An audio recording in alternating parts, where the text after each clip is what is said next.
Walayar ചാവടിപ്പാറ പുതുപ്പതിയിൽ track കടക്കുന്നതിനിടെ train ഇടിച്ച് പിടിയാനയും കുട്ടിയാനയും ചെരിഞ്ഞു. അർദ്ധരാത്രി 12:30 പുതുപ്പതി റെയിൽവേ ട്രാക്കിലാണ് അപകടം സംഭവിച്ചത്. പ്രജിത്ത് വിശദാംശം. കേരള തമിഴ്നാട് അതിർത്തിയായ വാളയാർ ചാവടിപ്പാറ പുതുപ്പടിയിലെ ട്രാക്ക് കുറുകെ കടക്കുന്നതിനിടെയാണ് ട്രെയിൻ ഇടിച്ച് പിടിയാനയും കുട്ടിയാനയും ചേരുന്നത്.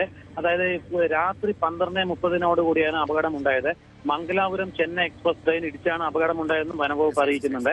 അപകടത്തെ തുടർന്ന് 20 മിനിറ്റോളം ട്രെയിൻ പിടിച്ചിടേണ്ടി വന്നു.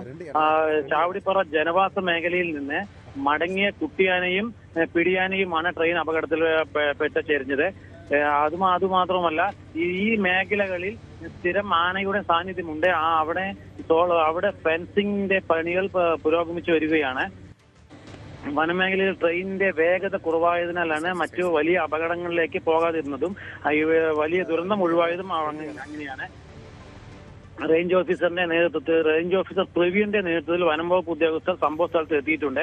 മാസങ്ങൾക്ക് മുൻപും ഇതിന് സമീപമുള്ള വാളയാർ മാൻ പാർക്കിന് സമീപവും ഇതുപോലെ അപകടത്തിൽ ട്രെയിൻ ഇടിച്ച് ഒരു ആന ചരിഞ്ഞിരുന്നു.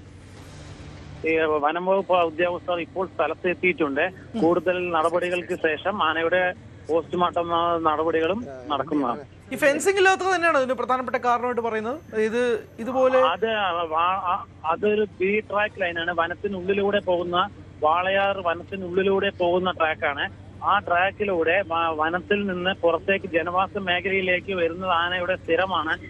അതുമാത്രമല്ല, അവിടെ ഇപ്പോൾ റെയിൽവേ ട്രാക്കിലേക്ക് ഇറങ്ങാതിരിക്കാൻ വേണ്ടി ഫെൻസിംഗ് പണികൾ പുരോഗമിച്ചു വരികയാണ്. പൂർത്തിയായിട്ടില്ല. അതിന്റെ പണി നടക്കുന്നതിന്റെ സമീപത്ത് തന്നെയാണ് ആന റെയിൽവേ ട്രാക്ക് ക്രോസ് ചെയ്തതും ട്രെയിൻ ഇടിച്ച് ചെരിഞ്ഞതും.